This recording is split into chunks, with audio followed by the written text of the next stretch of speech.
Welcome to this Step 2 clinical knowledge review on cancer screening guidelines and test-taking strategies. This video is brought to you by Roadmap to Residency. We are going to break down the most common question patterns you will see on your board exam for cancer screening and teach you strategies to pick the right answer quickly and confidently. Remember, the goal here is not to reteach the entire topic, but to help you recognize the patterns and apply test-taking strategies.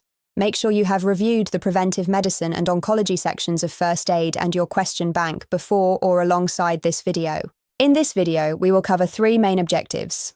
First, we will help you recognize high-yield question stems for cancer screening guidelines on board exams.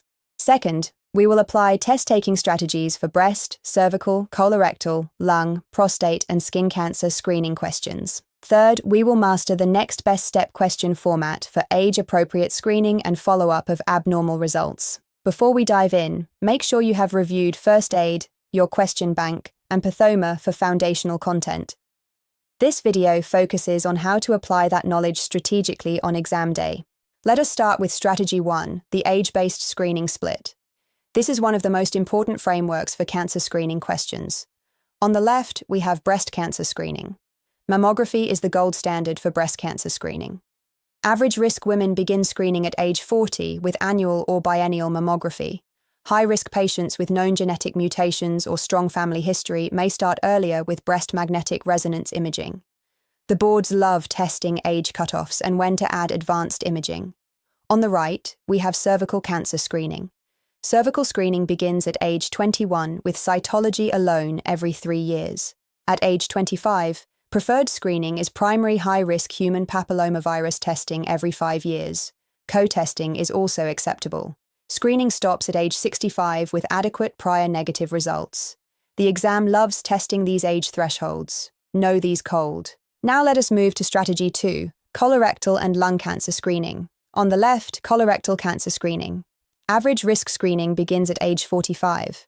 Options include colonoscopy every 10 years, fecal immunochemical testing annually, or stool deoxyribonucleic acid testing every 3 years.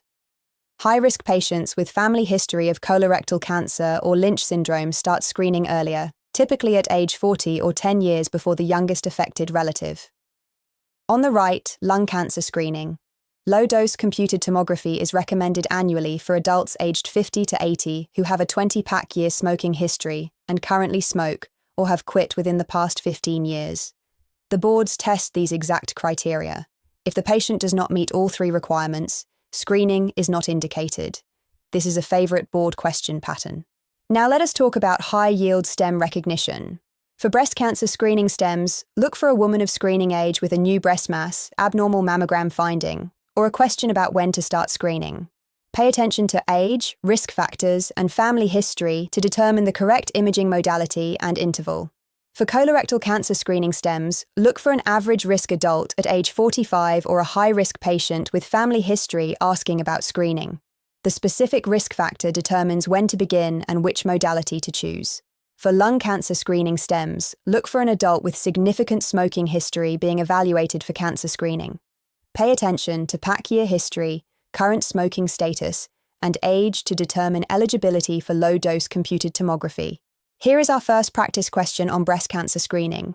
A 35-year-old woman with no personal history of breast cancer presents for a wellness visit. Her mother was diagnosed with breast cancer at age 42. She has no known genetic mutations. She asks when she should begin breast cancer screening. The answer choices are A. Begin annual mammography now. B. Begin annual mammography at age 40. C. Begin annual mammography at age 32. D. No screening until age 50. Take a moment to think about this before we walk through the answer. Let us walk through this answer step by step. Step 1. Spot the pattern. We have a young woman with a first-degree relative diagnosed with breast cancer before age 50. This is a high-risk scenario. The key detail is her mother's age at diagnosis, which determines when enhanced screening begins. Step 2. Apply the rule. The board rule is that for patients with a first-degree relative with breast cancer, you begin screening 10 years before that relative's age at diagnosis, but not before age 25. Her mother was diagnosed at 42, so screening should start at age 32. Step 3. Eliminate wrong answers. Choice A, begin now, She is 35, which is after age 32, so this is actually reasonable but not the most precise answer. Choice B, age 40. This is the average risk recommendation and ignores her family history. Choice D, age 50. This is far too late for any patient. The correct answer is C, begin annual mammography at age 32, which is 10 years before her mother's diagnosis. Here is our second practice question on lung cancer screening. A 58-year-old man presents for an annual physical. He has a 30-pack-year smoking history and quit smoking 8 years ago. He has no symptoms of cough, weight loss, or hemoptysis. He asks about lung cancer screening. The answer choices are A, no screening is indicated, B, annual chest X-ray, C, annual low-dose computed tomography, D, sputum cytology every 2 years. Take a moment to think about this before we walk through the answer. Let us walk through this answer. First, check every criterion. The patient meets all 3 criteria, age 50 to 80, at least 20 pack-year smoking history, and quit within the past 15 years. He is 58, has 30 pack years, and quit 8 years ago. All 3 boxes are checked. Chest X-ray alone is not recommended for screening. Sputum cytology has no role in lung cancer screening. Now, why low-dose computed tomography wins. Low-dose computed tomography is the only recommended screening modality for lung cancer in eligible patients. It has been shown to reduce lung cancer mortality in high-risk populations. Regular chest X-ray does not provide the same benefit. The correct answer is C, annual low-dose computed tomography. Now let us address a topic the boards love, the prostate cancer screening controversy. Understanding the controversy is key. Prostate-specific antigen testing is not universally recommended due to high rates of false positives and overdiagnosis. The boards emphasize shared decision-making for men aged 55 to 69. Screening is not recommended for men over 70 or those with less than a 10-year life expectancy. Know that this is a controversial topic and the exam tests the nuances. What the boards want you to know: if a question presents a healthy man in the 55 to 69 age range asking about prostate screening, the answer is shared decision-making, not automatic testing. If the patient is over 70, the answer is to not screen. African American men and those with a family history may warrant earlier discussion. The boards test the recommendation against routine screening. Here is our third practice question on colorectal cancer surveillance. A 50-year-old man undergoes his first screening colonoscopy, which reveals 2 tubular adenomas, each measuring 7 millimeters with low-grade dysplasia. Both polyps are completely removed.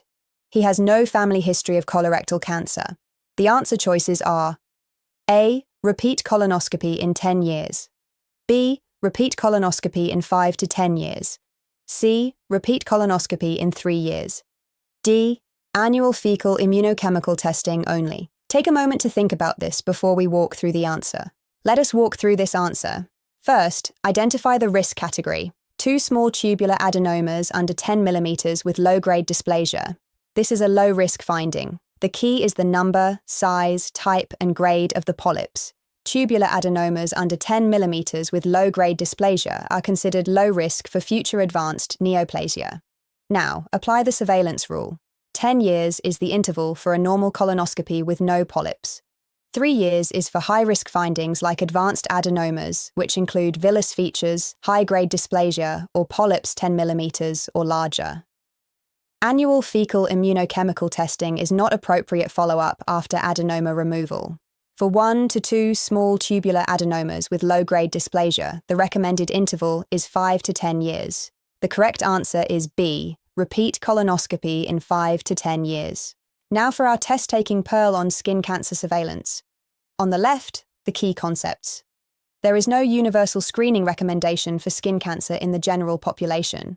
However, the exam tests your ability to identify high-risk features. Know the mnemonic for melanoma: asymmetry, border irregularity, color variation, diameter greater than 6 millimeters, and evolution of the lesion. Any changing mole in a patient with risk factors warrants a full-thickness excisional biopsy. On the right, why this matters on the exam. Patients with a personal or family history of melanoma, numerous atypical moles, or a history of severe sunburns require close surveillance.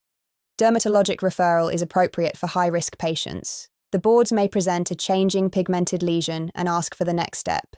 The answer is almost always excisional biopsy, not shave biopsy. This distinction is commonly tested. That wraps up our review of cancer screening guidelines and test-taking strategies. For your study resources, review the preventive medicine and oncology chapters in First Aid and your question bank. Focus on cancer screening guidelines, age cutoffs, and follow-up algorithms for abnormal results. Visit www.roadmap2residency.com for expert tutors and residency advisors. If you found this video helpful, please like and subscribe for more board review content. Good luck on your exam.